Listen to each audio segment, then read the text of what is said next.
जय सिया राम, हरिओम।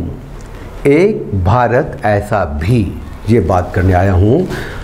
राजीव दीक्षित जी का व्याख्यान जो 2.25 घंटे का है, मैंने सुना और उनके व्याख्यान के सभी मुद्दों को मैंने छानना शुरू किया कि वो उनका तथ्य क्या है, वो कहाँ से बोल रहे हैं। और यकीन मानिए 100% जो बातें उन्होंने रखी वो सच थी और ज़रूरी है हम सब उसको जानें, समझें और अनुभव कर सकें कि हमारा देश क्या था और आज की तारीख में क्या है।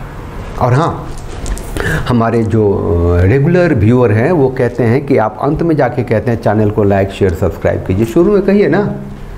वैसे भी हिंदुओं, राष्ट्रवादियों का, सनातनियों का ये चैनल है तो निगेटिव प्रचार करने वाले, निगेटिव स्ट्राइक मारने वाले ढेर सारे हैं।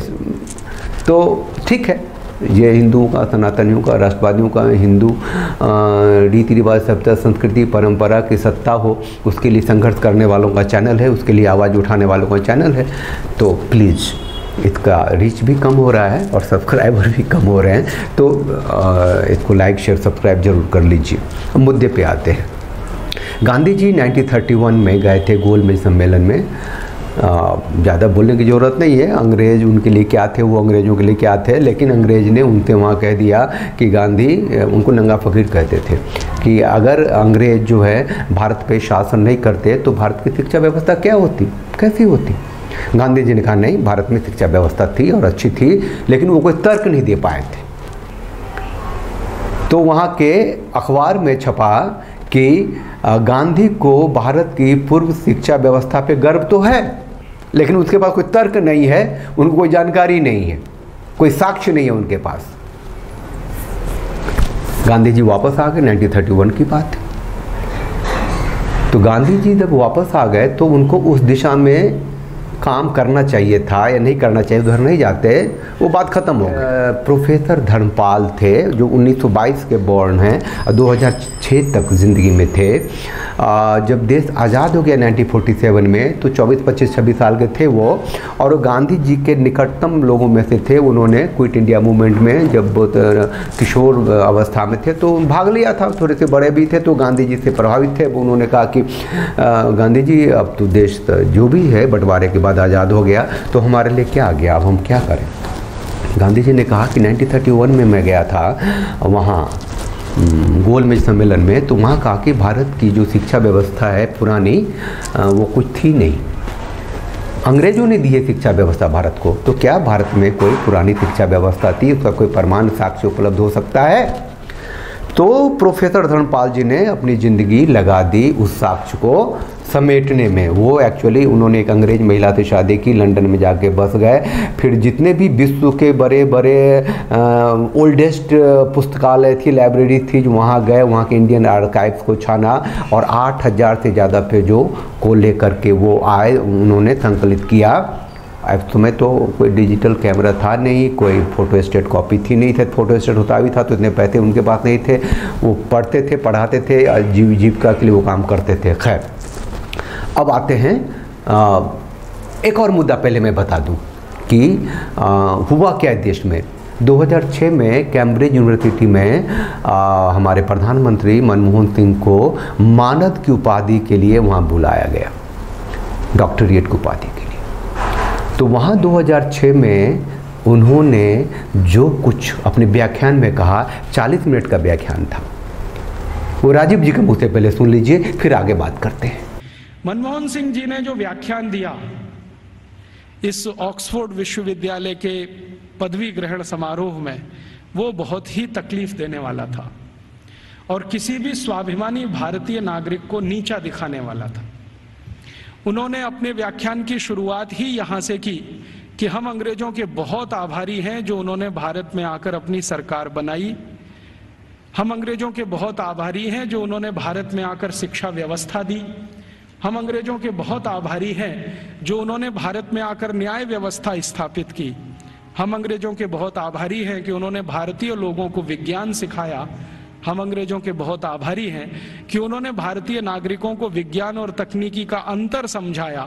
हम अंग्रेजों के बहुत आभारी हैं कि उन्होंने अंग्रेजी भाषा हमें बताई और ऐसा ही वो 40 मिनट बोलते रहे। मनमोहन सिंह जी जब उपाधि लेके बाहर आए तो फिर पत्रकारों ने पूछा कि क्या अनुभव कर रहे हैं, कैसा हो रहा है, तो उन्होंने कहा कि आज मैं जो कुछ भी हूँ वो उस शिक्षा की वजह से हूँ जो कैम्ब्रिज में पढ़ने से मुझे हासिल हुआ।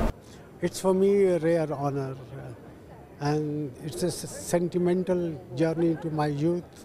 I am what I am because of what I learned at Cambridge. अखबार में छपा हुआ कि 1939 में विंस्टन चर्चिल ने कहा था कि भारत अभी आज़ाद होने के लायक ही नहीं है, और वो सच कहा था क्योंकि आज भी आज़ादी के इतने साल बाद भी उस देश का प्रधानमंत्री का ऐसा स्टेटमेंट है।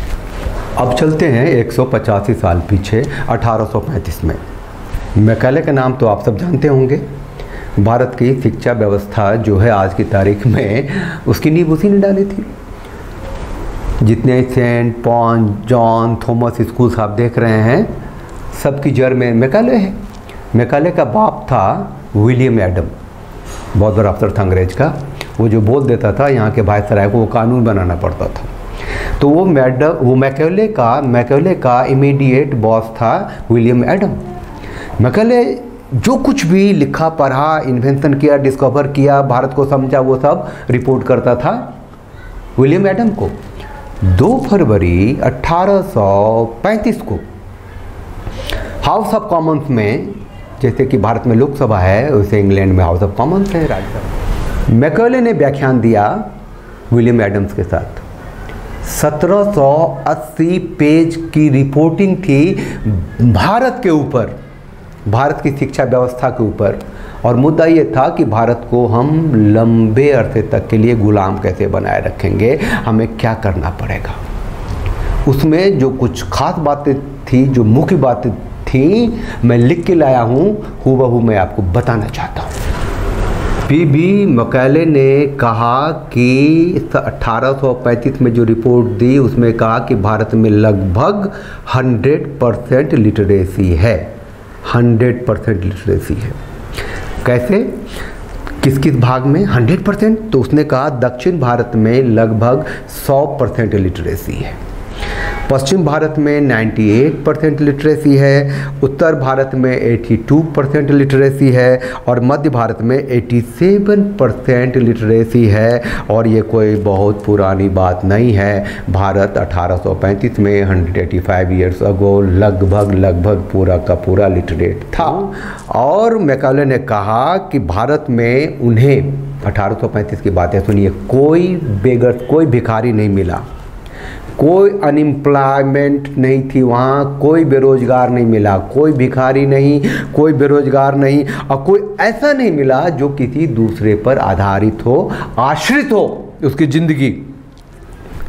सिर्फ 185 साल पहले भारत ऐसा था, बताइए। और एक बात उसने कही कि जो यूरोप के जो शहर हैं और भी जो दुनिया के जो बड़े बड़े शहर हैं, उस सब को मिला के जितनी संपत्ति हो सकती है उससे कई गुना ज़्यादा अकेले भारत में एक शहर सूरत उसकी संपत्ति है। ऐसा देश है भारत। हाउस ऑफ कॉमन्स के रिप्रेजेंटेटिव ने मैकाले से पूछा कि इतनी संपत्ति है भारत में, कहाँ से आई, क्या करते हैं वो, कौन सा काम करते हैं, व्यापार कैसा है, उनकी आर्थिक नीति कैसी है, कहाँ से? मैकाले ने जवाब दिया कि हम जो वहाँ शासन व्यवस्था संभाल रहे हैं उसके हिसाब से भारत में कुल 7,32,000 रेवेन्यू विलेजेज हैं, राजस्व वाले गांव, और तकरीबन सारे गांव राजस्व वाले हैं।